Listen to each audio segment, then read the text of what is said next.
So, hi everyone. Thank you all for joining us today. I'm very excited to have these three very interesting speakers joining us today and really going through all the details that you could possibly need to know about NFTs and all their different use cases aside from art. So, my name is Luis Smith Fontana.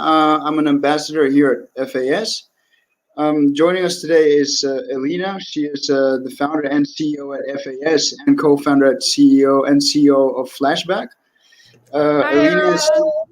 I Alina has strong expertise in business strategizing and financial modeling. She applies this knowledge to help growing those early stage blockchain ideas into profitable and scalable businesses.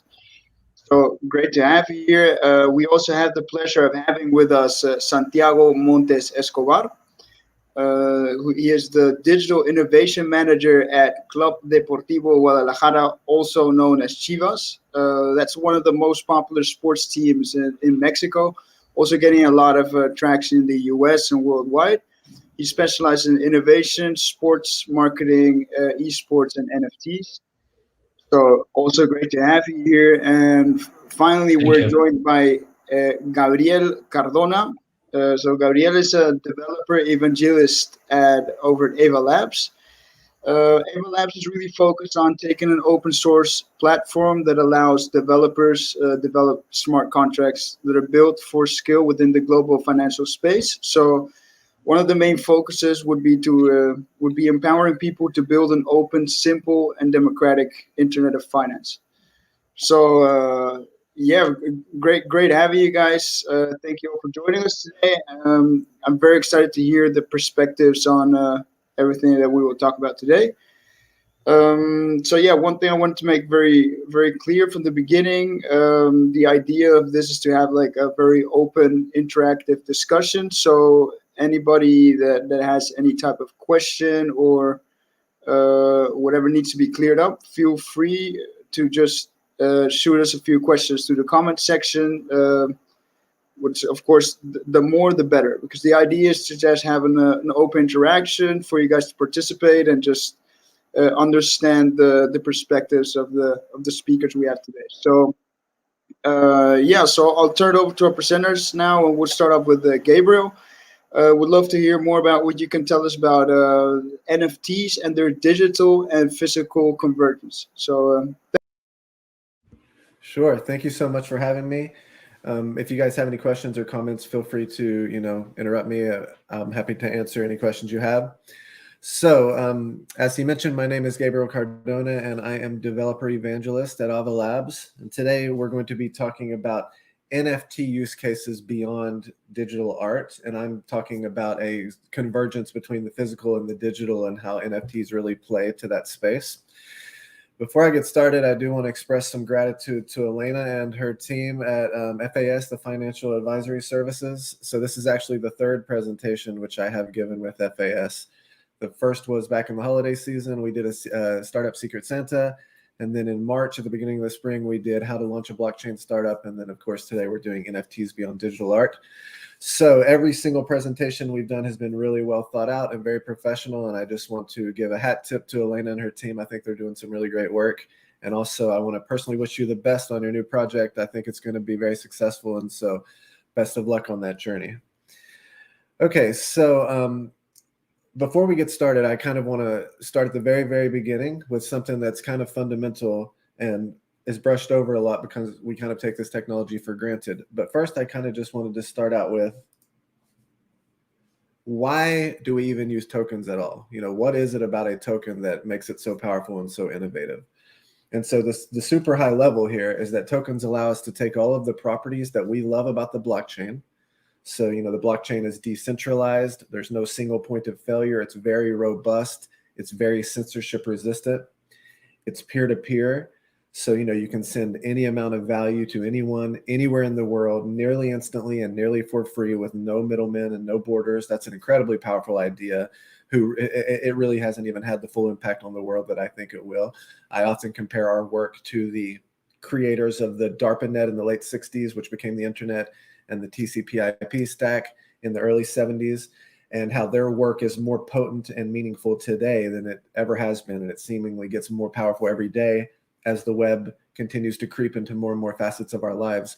And I believe our work will have the same impact going forward. And so this peer-to-peer payment system, the idea of sending any amount of money to anyone, anywhere in the world, is huge. And I believe that gets more powerful every day. The blockchain is immutable. So it creates this big public open book that anybody in the world can go and audit. So it creates a very trustless environment. So tokens allow us to take all of those properties and to apply them to virtual and real world goods and services. And today, the big boom, of course, has been around digital art. But as I mentioned earlier, I see a convergence of the digital and the physical going forward, in which case I think NFTs will start to play many, many, many more roles beyond digital art. So in the beginning, to kind of walk to, how we got to NFTs. So in the beginning was Bitcoin, and Bitcoin was good, right? So Satoshi created Bitcoin. It was a huge financial innovation. It led to all kinds of different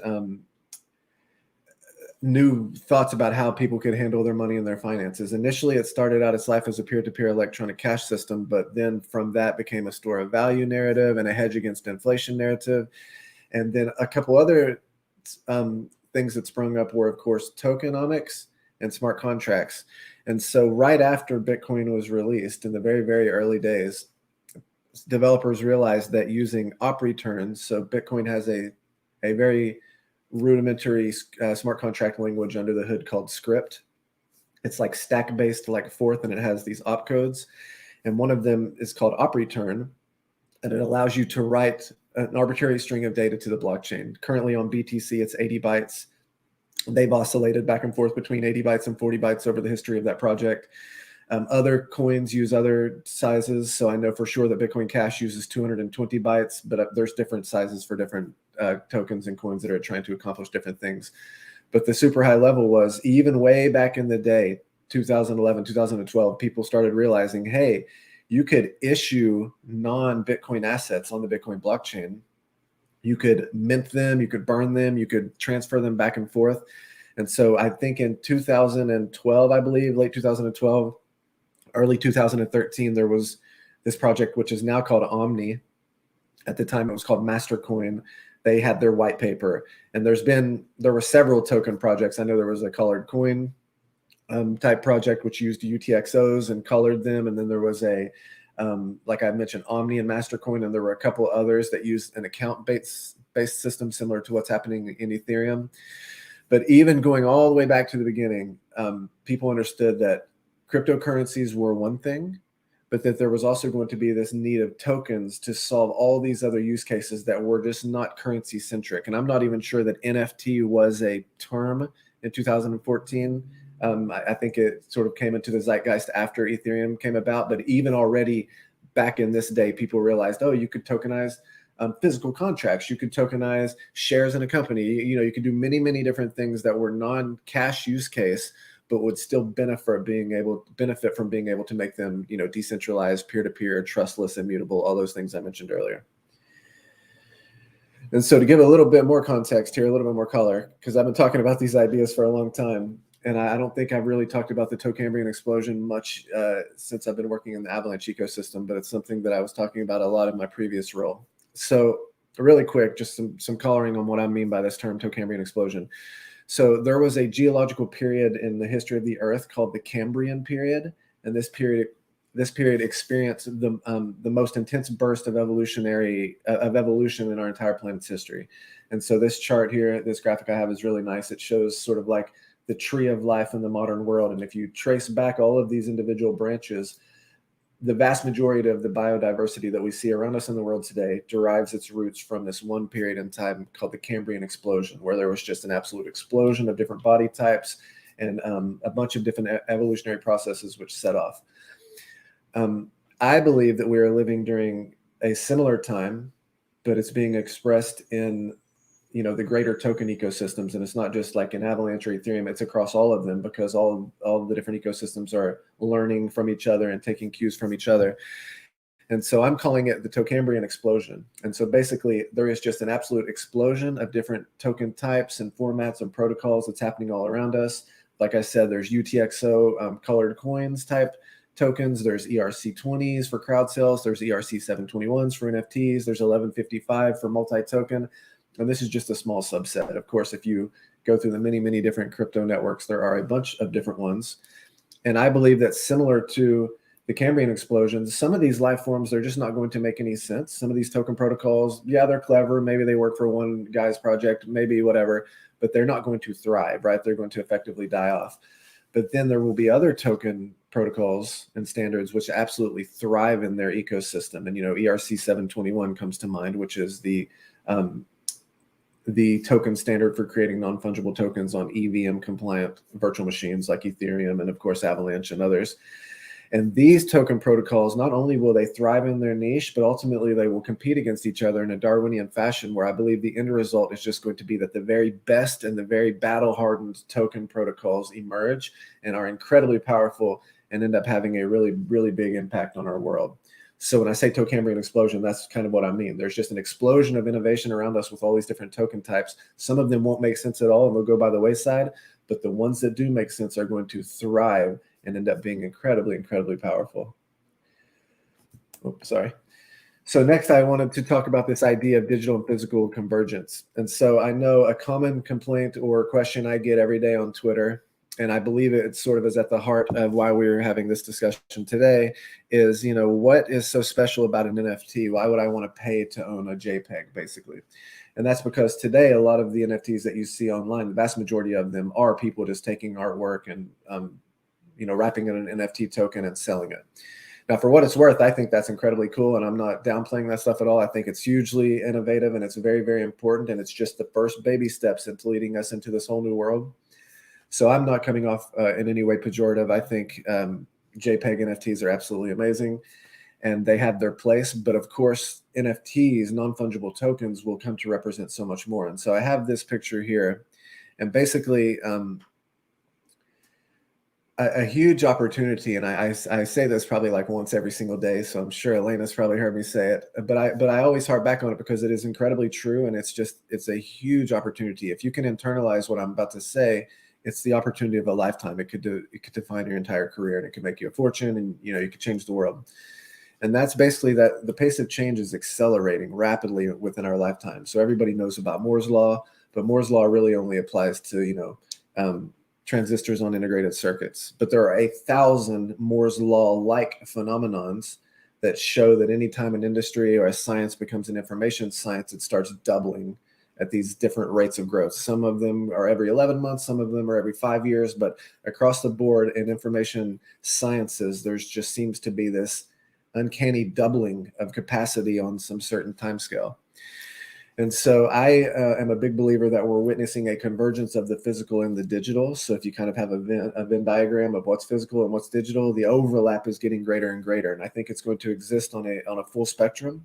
So I think on one end of the spectrum, we'll have things like 3D printing, molecular nanomanufacturing, the Internet of Things, virtual reality, augmented reality, that kind of stuff which feels like it's happening in meat space, but is very much a digital phenomenon and is, getting these Moore's law-like properties of doubling in price capacity over time. And then I think there will be a whole spectrum to where we will also, on the far end side of things, I think we're going to have much, much stronger human brain computer interfaces. So already you can see that there are people who are locked into their bodies due to, physical accidents or disease or something. And now they're able to control mice on computer screens and they're able to type with their thoughts. We're just now on, step one of this long journey. So within our lifetimes, for sure, we'll have everything from 3D printing and virtual reality and augmented reality, all the way to interfacing directly with computers with our brains, to even super high fidelity worlds like the Matrix and that kind of thing, and everything in between, right? And so this is really where I think things like non-fungible tokens start to become interesting, because today, sure, they represent a JPEG or something. But in a future world where, for example, you were tokenizing every single thing in your office and you were going to transport it to some high fidelity matrix-like environment, and then you were going to either scan your brain and upload it there, or you were going to, plug into the matrix, however that ends up actually looking in the practical sense. If you look around your office, there's probably not a lot of currency in your office. Maybe you have like a big John Travolta type grip of money from Pulp Fiction or something. But even if you do have that, there's still a greater chance that all of the other things around your office are non-currency based, right? So cryptocurrencies are for the money. They're for the new financial world. but NFTs are really for everything else. And so I think the potential for NFTs is absolutely huge, and we've only just started to scratch the surface. So this chart I did not gather. Credit where it's due. If you go to nonfungible.com, this group put together this chart. But I just think it's interesting that it shows in 2020, the entire volume of NFTs was around $250 million. In the first quarter of 2021, it's already over $2 billion.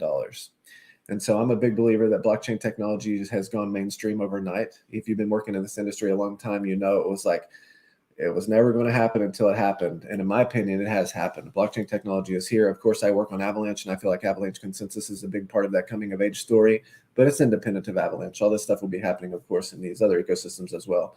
So this gives you a sense that NFTs are absolutely exploding. And every single day we see more influencers and more celebrities and whatever else, thought leaders online getting into the NFT space. And again, this is just phase one of this. Everything accelerates from here, right? It accelerates. And so I wanted to mention really quickly, I think I have 2 minutes left. I work on Avalanche. I'm developer evangelist at Ava Labs, and Avalanche is an absolutely amazing platform. We believe it's a blockchain 3.0 technology stack, and as big of a leap forward as Bitcoin was, and as big of a leap forward as Ethereum was, we really do believe that Avalanche is that big of a leap forward as well. And so we have, I think we've been now live 10 months, and we have recently about 230 projects live on our mainnet. It's absolutely exploding. And so we have an EVM instance like Ethereum. And so we have full-on compatibility with existing Ethereum developer tooling. So a lot of the NFT work can be ported over. So some of these are currently live on our mainnet. Some of these are being worked on behind the scenes by our business partners. I'm going to refrain from putting brands on some of them because I don't want to step on anybody's toes with regards to NDAs.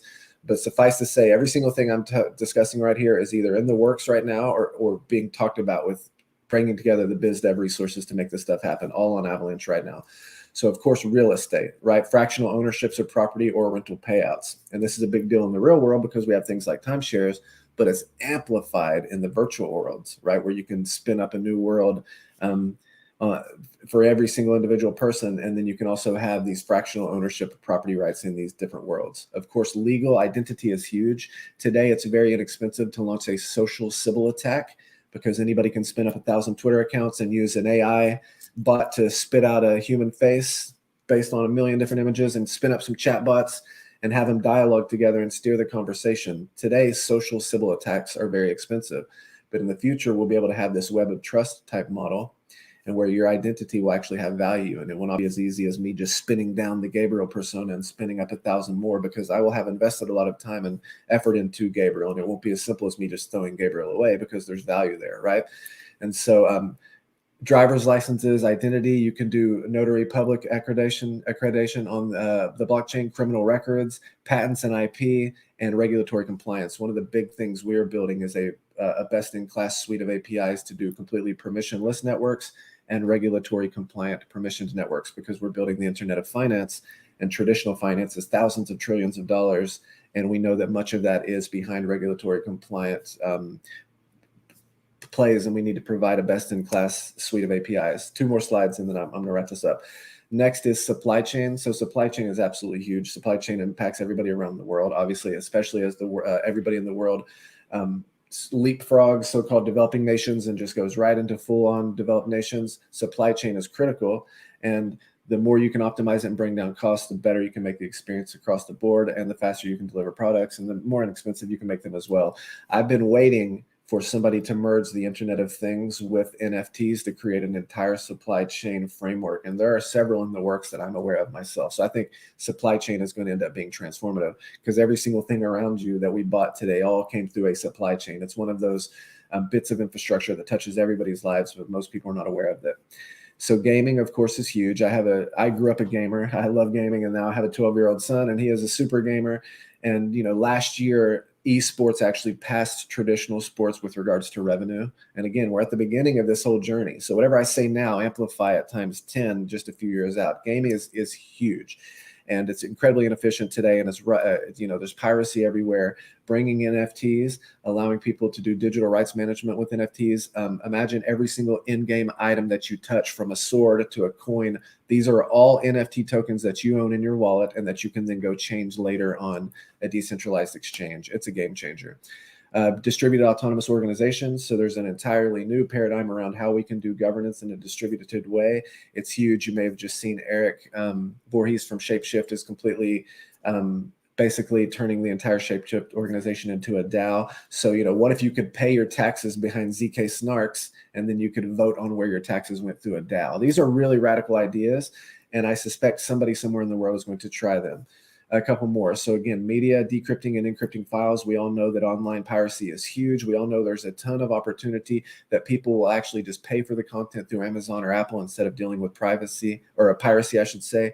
But at any time, Amazon or Apple can cut you off from your account. They can censor you. All of this stuff will be decentralized and put onto the blockchain, and it'll be censorship resistant and incredibly empowering. And then lastly, this is an interesting one. I saw 2 examples in Mexico of NFTs. One, there's a city in Mexico which is certifying negative COVID-19 test results to ensure that there are basically to cut down on the counterfeit and black market tests. And then another city I saw is actually, say you get arrested or something. From the time you're arrested to the time you go through court, there's a chain of responsibility with regards to evidence and that kind of stuff.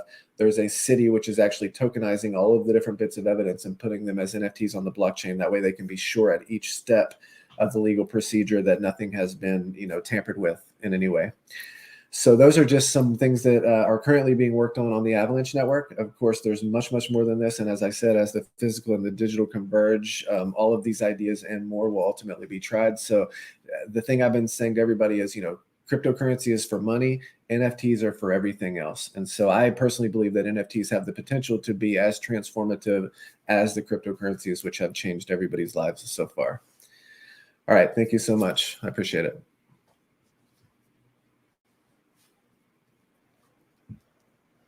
So yeah, wow, Gabriel, that was really awesome. That's thank you.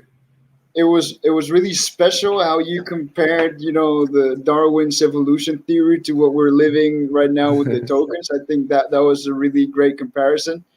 Nice. And that definitely got me thinking. I can imagine a lot of other people too, because that's a great way of seeing it, So that leads me to one question I have. Like, if we zoom out to what we're living in now, and we look at the big picture of blockchain, where do you think we would be now? Is this just the beginning? Would be in the middle, the end? Mm-hmm. Yeah, so I'll go back to what I said. I think we are in 1968 to 1973 right now. We're creating the early internet with the TCP/IP stack.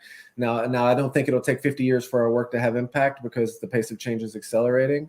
And so I think within 10 years, I think we're between 5 and 10 years from having really, really, really disruptive technology released upon the planet. And a big part of that is this blockchain technology. So I feel like we're in the beginning. I think the best analogy I've been giving actually is Web 2.0, a real quick analogy there.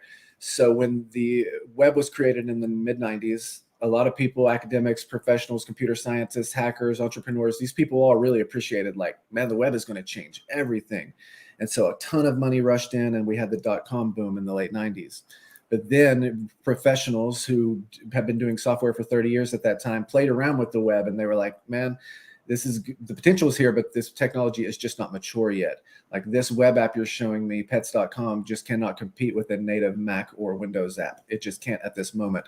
And so the dot-com popped. A lot of money rushed out of the web in the late 90s, early 2000s, but the people who saw the vision continued to work. And around 2004, 2005, there was this technology called AJAX, which stands for Asynchronous JavaScript and XML. And there was a host of technologies, but that was kind of like the one that got the buzz. And that really represented a coming of age moment for the web and Web 2.0. So that's when we got Facebook and Twitter and all these Web 2.0 companies. That's when the web matured and became an application platform. So it feels to me like with technologies like Avalanche Consensus, but there are others, of course, that the blockchain is experiencing a coming of age moment, and that now the technology is mature enough to reach the original promise, and that we're now going to start seeing really, really big impact of blockchain technology in our day-to-day lives. Wow, that's cool. That's really cool. I mean, for some people, it could be really complicated to just start a MetaMask connected to Uniswap. Mm-hmm. And I agree. I believe there's going to be a time that's just going to be really, really simple. And sometimes it's just difficult to see that we're just like in the beginning, the starting stage. So that's very good to hear. Thank you, Gabriel. Thank you. Thanks for having me. Yeah, no problem. So.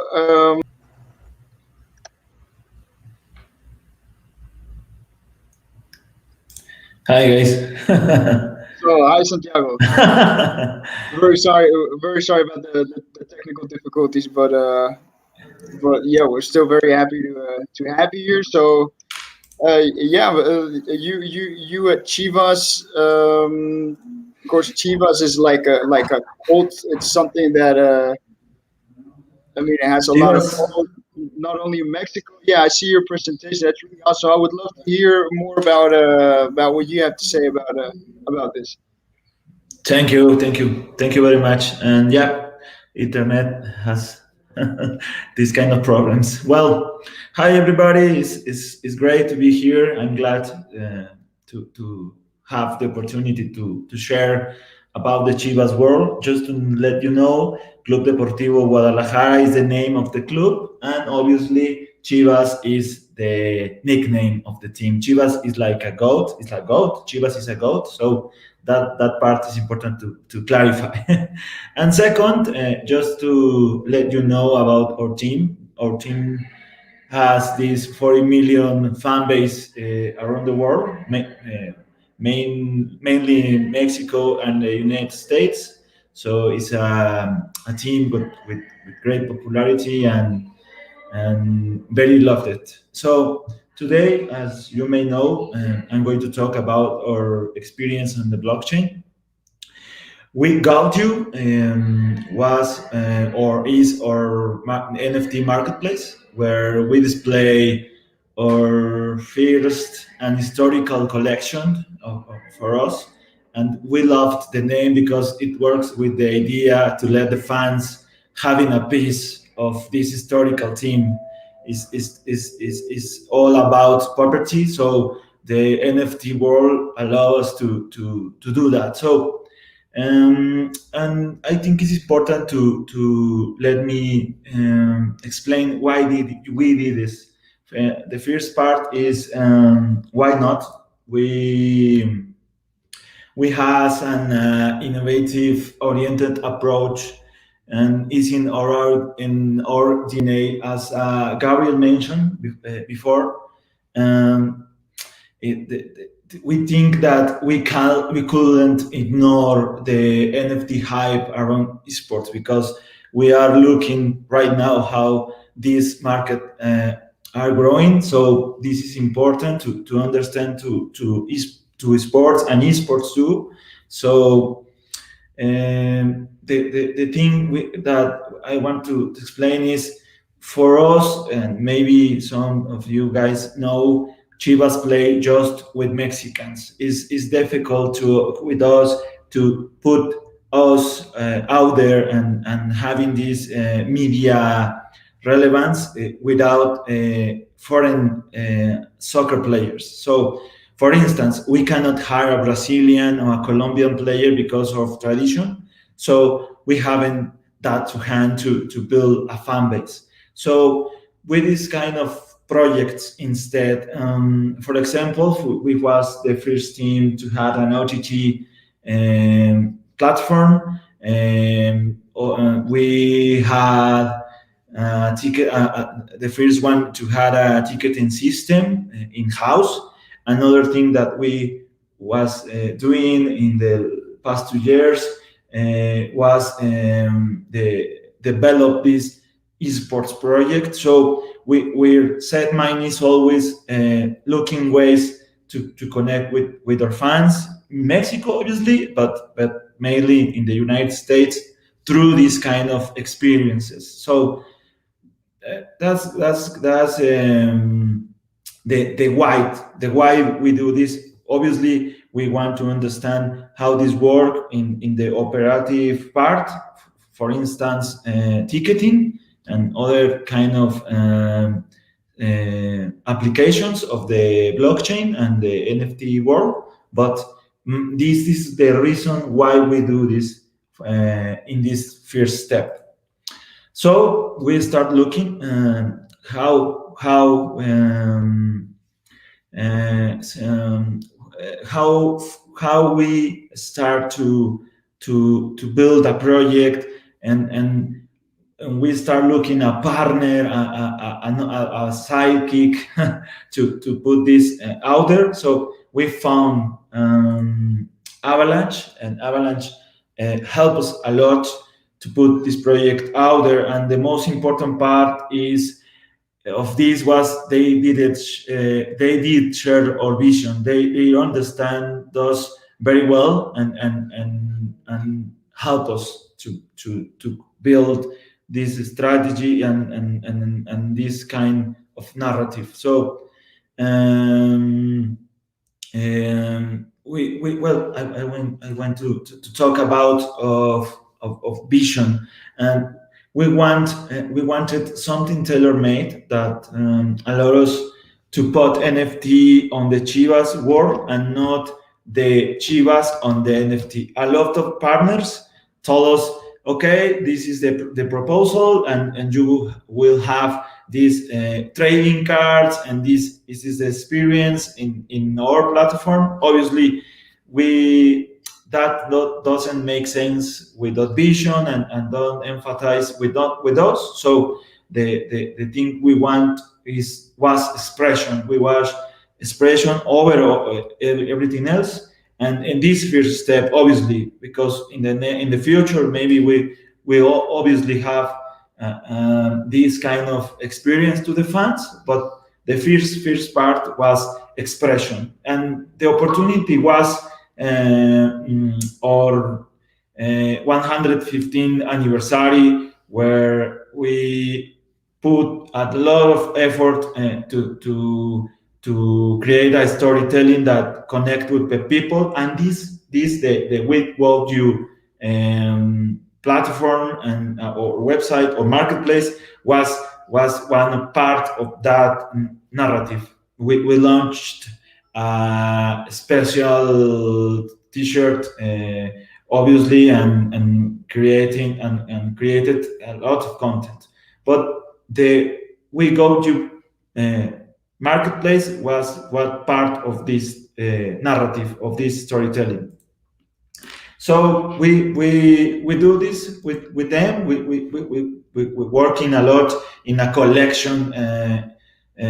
Well, 11 art pieces inspired in our story, obviously, and we want all having in mind this part of be near of the people. We launch a contest to find the 12 NFT that the people can acquire or bid it in the marketplace. So we have this experiment running for like a month, and we found very interesting information for us. And obviously, it's important to mention too. For us, make people part of the narrative is crucial. Now, thanks to this, there is people from the crypto world who knows about us, and in media, with media partners, and a lot of people that talk about this project in Mexico. We start to push in order to build this market for other teams, as we did with the esports strategy. When we launched our team, was us and nobody else. And with the pass of the years, the competition merged, and then we have more teams with esports teams. So we are expecting that this happen again with the NFTs and the crypto world, and what we are seeing right now. The hype was huge. We has this inspiration for the Pelé collection, for the thing that the NBA are doing, and obviously we wasn't we wasn't in our mindset to not be part of that. So that's about digital legacy and some nostalgia to the fans. These 12 pieces be part of something unique and something that nobody else will have. Obviously, the 12 owners of these pieces, but it's part of the story of the team and the digital legacy of the team, because you can go to the museum on the stadium and see the trophies and see our all-time t-shirt collection, and obviously the now we can watch the esports section too. But now and now I'm talking to the future too. We will see digital legacy, and this is kind of way to connect with the new fan, with the fan that are looking for something different, that to connect with his team, and having a piece of that. In esports, is very important, the collective, the collections that nobody can have but me. So that's the thing I want to share. Obviously, this is the first part of a project. This was a pilot.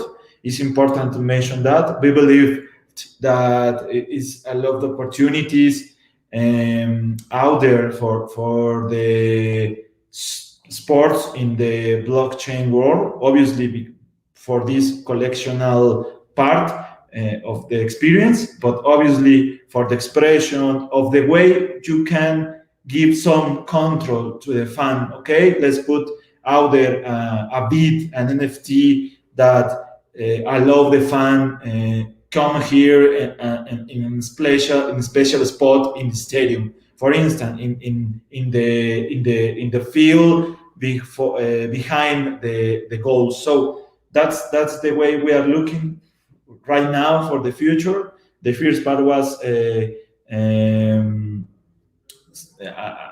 narrative and slash storytelling happening, but now we're trying to go deeper in this world and understand a lot how we can connect with the fan in other way, and how to engage them to the team. So basically, this is all for me today, and I want to say hi to the every person in the Avalanche team that help us a lot in this time. We learn a lot, and because of them. And so thank you guys, and we are ready for the next step. Oh wow, Santiago, that was really awesome. Because of course, something very important for any sports team is its history, its legacy. So it's incredible to see how you're translating this into, like you mentioned, digital legacy. So I think that's very special. So, have you seen any difference in the fan interaction with the club, like maybe international wise? Yeah, we start to receiving these messages from another countries, and mostly people that never has this connection with the team, people that maybe, and this is just maybe, doesn't like soccer. This is just they are just digital NFT consumers, but not specifically fans. But that was very interesting, because it became important to us to know that can be a goal, a business goal to us, to connect with other fans beyond the soccer, or beyond the what happens in the field. Yeah, so other people that are not necessarily into the Chivas soccer club, or maybe some people not even into soccer itself. So that's really cool. So do you feel that these these digital pieces would be like a way of keeping it forever on like in the space? So that's the idea, basically. Yeah, we are betting for that. We want in the future found these 12 guys that buys these pieces and maybe creating a content, a documentary about how they get in we got you Yeah. these pieces, right? It's a, I think the soccer and obviously sports is all about narrative and storytelling. So I think in 5 years, 10 years, 20 years, when this it will be huge, maybe I can go and find that these guys that be part, well, already are part of story, but I think is very great to think that way. That's incredible. I agree completely. So many things in history, like not only sports but in history in general, get lost. So I think this is a great way of just keeping it eternally for everybody to see. So thank you, Santiago. That was really awesome. A So pleasure. I'm gonna try to go back to Elena. Apparently, there's a storm in New York, so it came just in time because everything was working perfectly. So yeah, welcome back, welcome back, Elena. No. Not yet. Okay. We're gonna try with headphones maybe. So there are a lot of people having a lot of issues with the connection in New York. So that's yeah, that's where Elena is located now. How about now? Yes, now we hear you loud and Okay. clear. Yeah, that's just right on time. Seriously, like we've been checking the connection before to make sure that everything is working. Everything worked perfectly for me, of course, until we went live. So sorry, like everyone. We will try again. Luis will have to share my presentation, and I will be using my phone to speak. Perfect, no problem. So here be sharing the screen. Okay, can you hear? Can you see my screen? Yeah, perfect. I think it's a previous version of presentation, but okay, let's go with this one. Okay. So hello everyone. My name is Elena. I'm founder and CEO at FAS Fintech Advisory Services. We're a global consulting ecosystem and currently covering 15 countries. We are focusing on helping startups and SMEs to launch and accelerate their businesses. And our current, like our main scope is business development, strategy, and unique selling point assistance, as well as marketing, from strategy to, of course, an execution. And as everyone know, not just Luis, but just a second. Yes, everyone know like NFT became quite a trend this year, and we saw this word like everywhere possible. And right now, what I started feeling is that NFT is expanding. NFT is going beyond digital art, and that's what we're covering today during this whole webinar.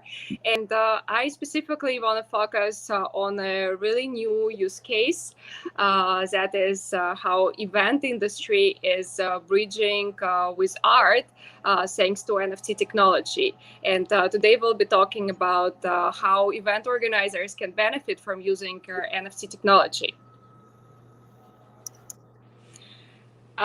Just look at this slide. It's quite like exciting to see so many different events. And you might be like asking what all of them have like in common. They're all like really random events, but what they have in common is actually a memory.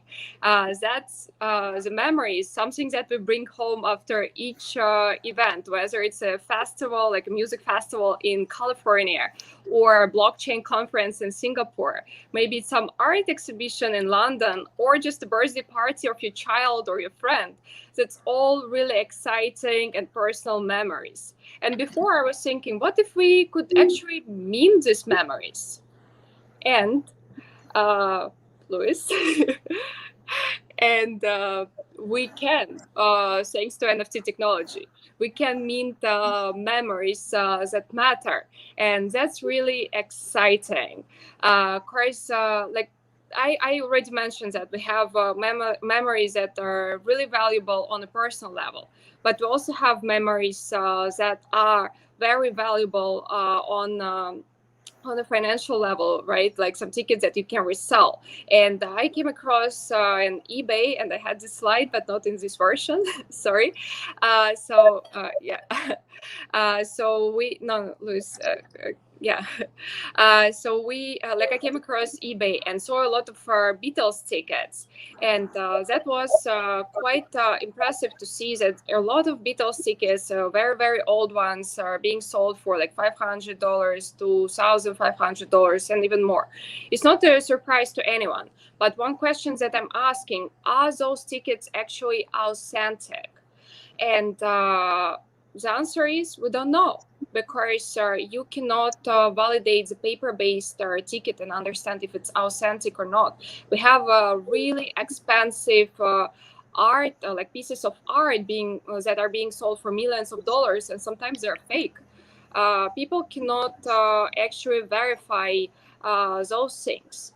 And NFT technology comes in place and helps us to make sure that these tickets that you are buying is original one, and we can always verify authenticity later on. And now I want to talk about major major parts of ticketing industry and how NFT can actually improve the process. So NFT technology can make tickets intelligent, edgy, secure, intuitive, and it turns every single ticket into a collectible. And I would like to talk about each of these aspects separately. And let's start with intelligent, that is on my next slide. With collectible. That is on my next slide.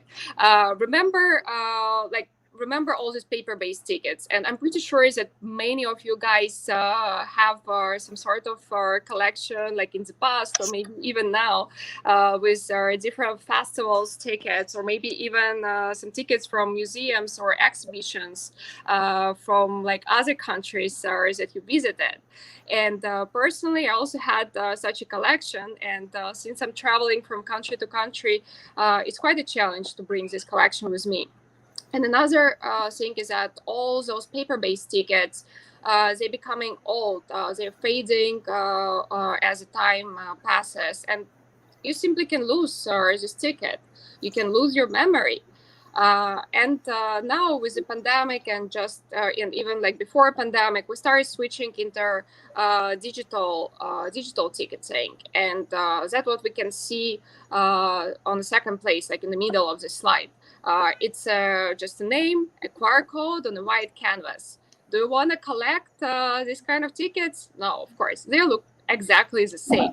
However, those tickets adding so much value to event organizers because they're becoming more functional, more traceable. Event organizers can also pull a lot more statistics, and that part, for sure, they don't want to lose at whatsoever. And everyone forgets about the guests, about their memories and how valuable they are. And thankfully, we have, again, an NFT technology coming to this industry to reshape it. And now we can merge amazing art-like tickets and make them even more functional. And that's an exciting part. And talking about functional, I would like to move forward to the next slide and talk about intelligent ticketing. So organizers are able to pull out really powerful data from this ticketing. They can also establish effective communication. And those two things combined, for example, like if organizer wants to give additional incentive to the guests who not only bought the tickets, but who also came to the event, organizer can surely issue this kind of perk to this specific category of the guests. If organizer also wants to establish like a different like rules or additional engagement, this organizer can do it as well. For example, say that everyone who come to the party before midnight will get like a free drink, or will get like 15% discount for the next ticket. And it will be so easy to trace who actually got the ticket, who came to the event, at what time they got with NFT technology.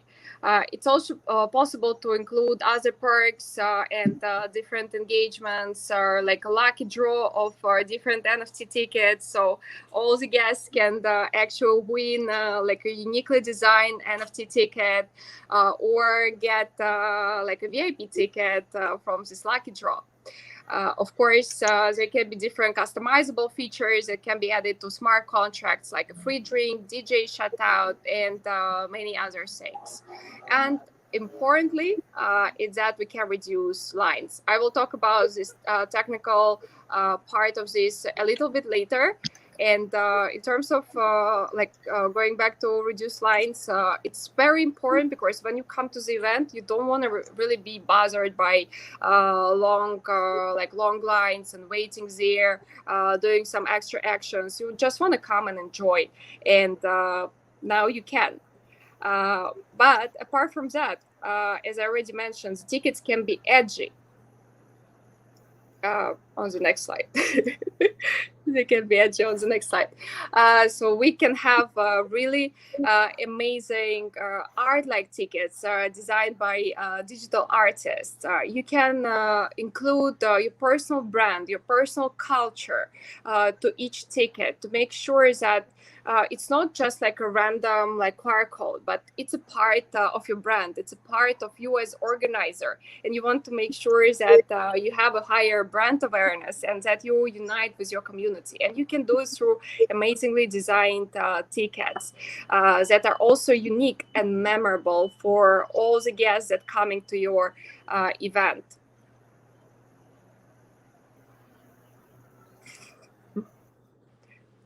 Okay, and we also another important part is actually that we can make our tickets secure.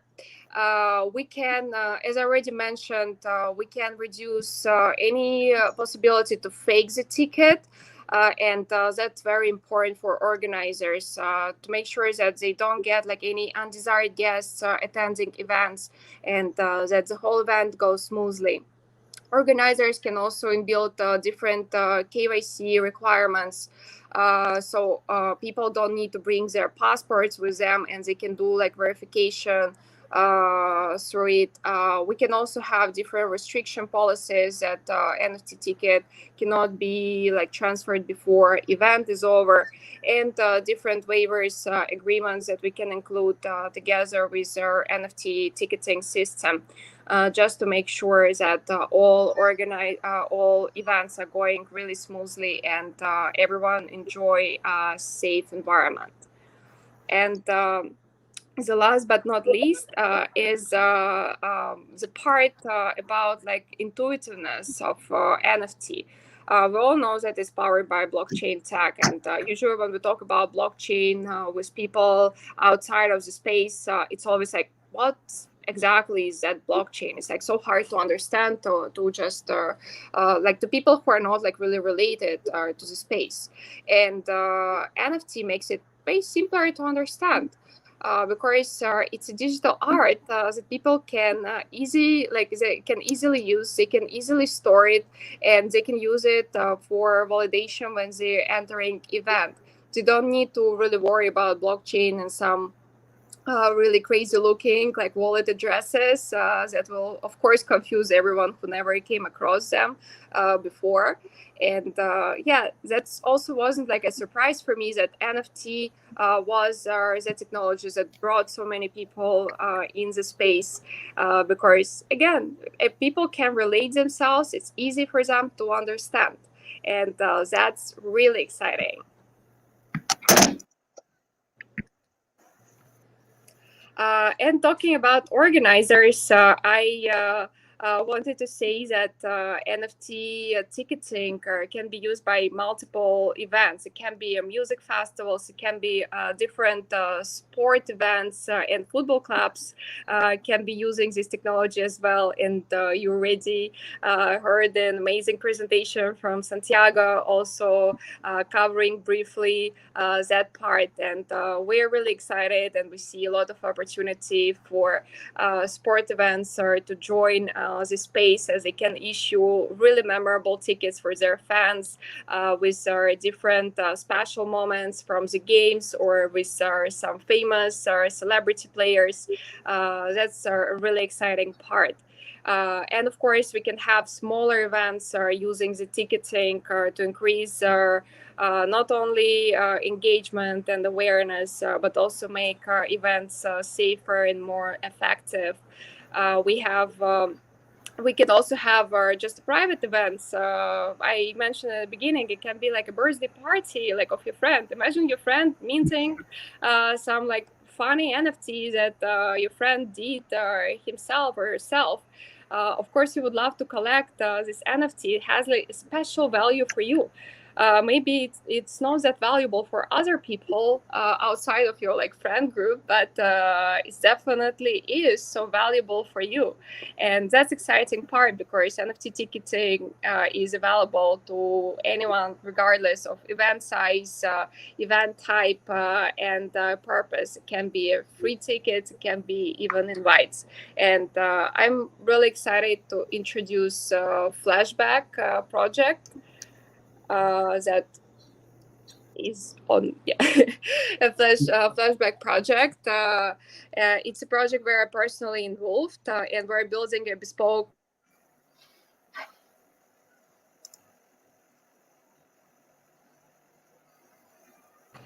and we're building a bespoke. I think we're losing you a little bit, Elena. Am I back? Yes, now you're back. Yeah, I was saying that we're building a bespoke ticketing experience platform, and everything that I mentioned today is something that we are incorporating into our platform to make sure that we can host safe and edgy events and enable art-like ticketing for all guests of the different events, to make sure that they can store all these memories safely and enjoy them later on.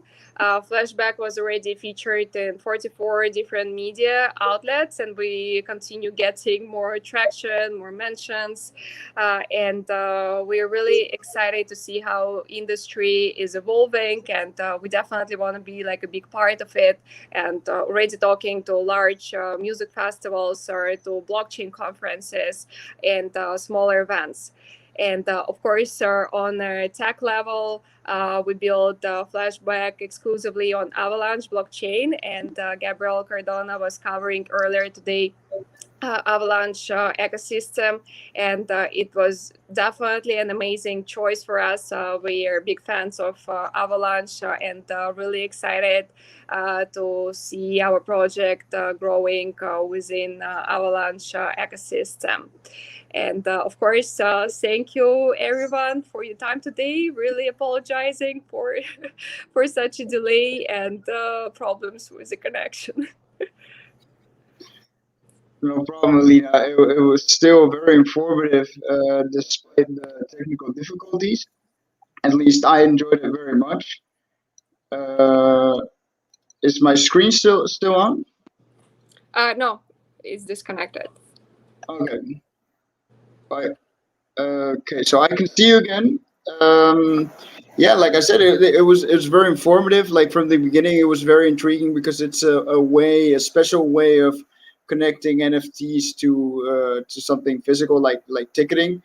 Of course, a lot of people think about NFTs like this crazy internet blockchain thing, but it can be just really something simple to implement in everyday things. Um, so yeah, how long do you think it would be until like most events uh, would implement something like this? Do you think it's just a question of time before everybody would be able to use something like this? I think it's actually like a matter of time because we had been talking to a lot of different events in the industry, and we see that all of them are so excited to start using NFT ticketing. So we do expect a lot of traction in the future, and see like not only like large events joining, but also smaller ones. Personally, I was mentioning it before, like during my other talks, saying that I personally will be super excited when people will start using it like for birthday parties, because we definitely understand a lot of value for music festivals, and for them it's pretty straightforward. They want to use it right away as it solves so much pain that they're experiencing at the moment.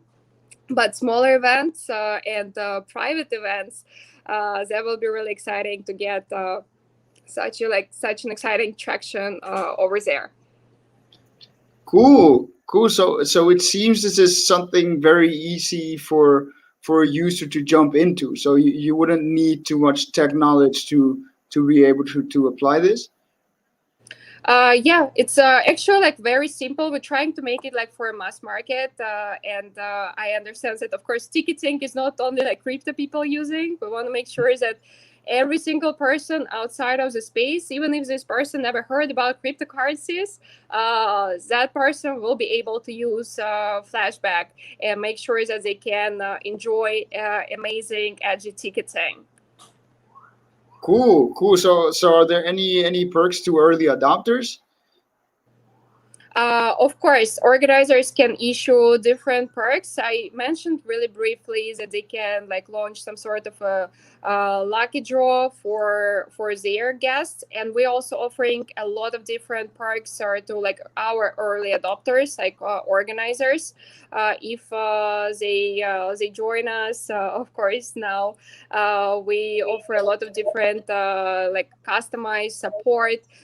We allow them to use expanded functionality, and we cover all their deployment costs that with Avalanche are close to zero.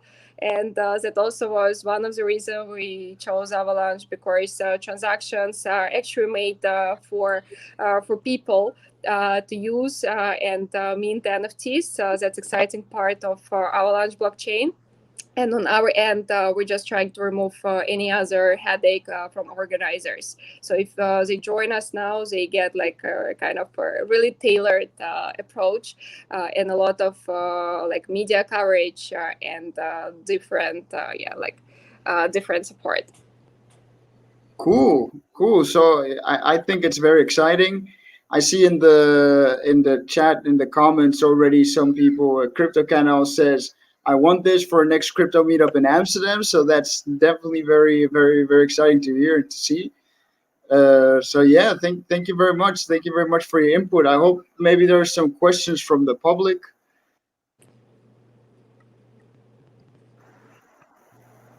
Let's start bringing everyone back. And Yes.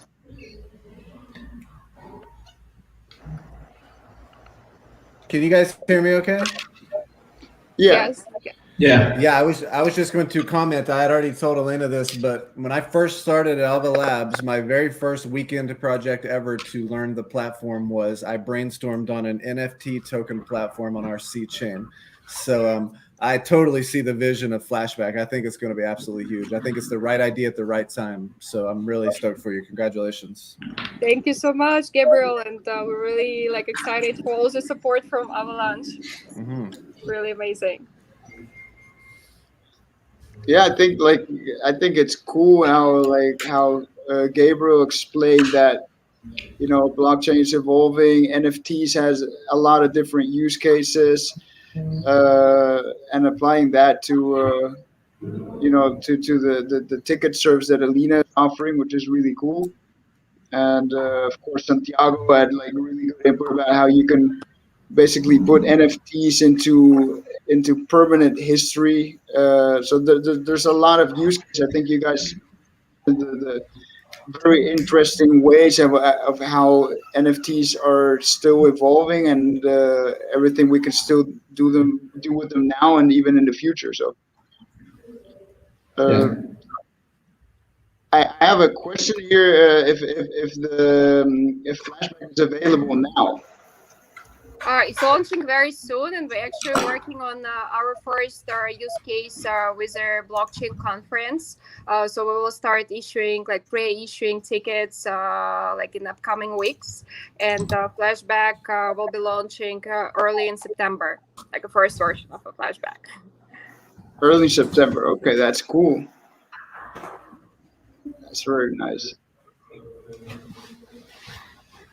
So thank you, everyone, and maybe we can do like some last remarks, so we can share our vision on NFT market, where it's going to, and say goodbye to all the people watching us today. Maybe we can start with Gabriel. Sure. So yeah, again, I just express gratitude to Elena and the FAS crew. Thank you guys. I'm always happy to do any of these. Anytime you guys have another one, let me know. I'm more than happy to be on board. And yeah, I would just go back to what I was saying. I think that NFTs have the potential to be as transformative as cryptocurrencies, and the opportunity is still all out in front of us. So I wanted to say that go to avux.network. We have a grants page on there. We are always looking to find, the next great entrepreneurs and to bring them into our ecosystem. So if you are, looking for an ecosystem where your work can have an oversized impact, please consider checking out the Avalanche ecosystem. Thanks for having me. Thank you, Gabriel. Okay, well, thank you everybody for this space. I think we are starting to see how NFT and crypto world will impact in the sports. I think we start seeing how and where. So this is very excited for us as a sports team, but obviously we will see very different ways to put this in the experience, in the fan experience. And thank you guys for the invitation, and for Avalanche, and for everybody. Thank you, Elena. Thank you so much, Thank everyone. you, Santiago. From my side, I wanted to say that I'm really excited for NFT market and how it's evolving. I definitely see it emerging with other different industries, and we already saw so many use cases, and Gabriel shared a lot of them from Avalanche Network. Santiago, definitely sport industry, so like exciting field for NFT technology. And from me personally, of course, ticketing that FAS and Flashback both are really excited about. But we definitely see a lot more people joining the space. And here in New York, I was also quite impressed how many newcomers, newcomers we see like in the industry, in the space that joined because of NFT. So it's really exciting, and thank you so much for your amazing talks, and to all people watching us today. We will have this content available, and again, sorry for for the connection issue. I will try to re-record the presentation, so you will have you will be able to watch it smoothly.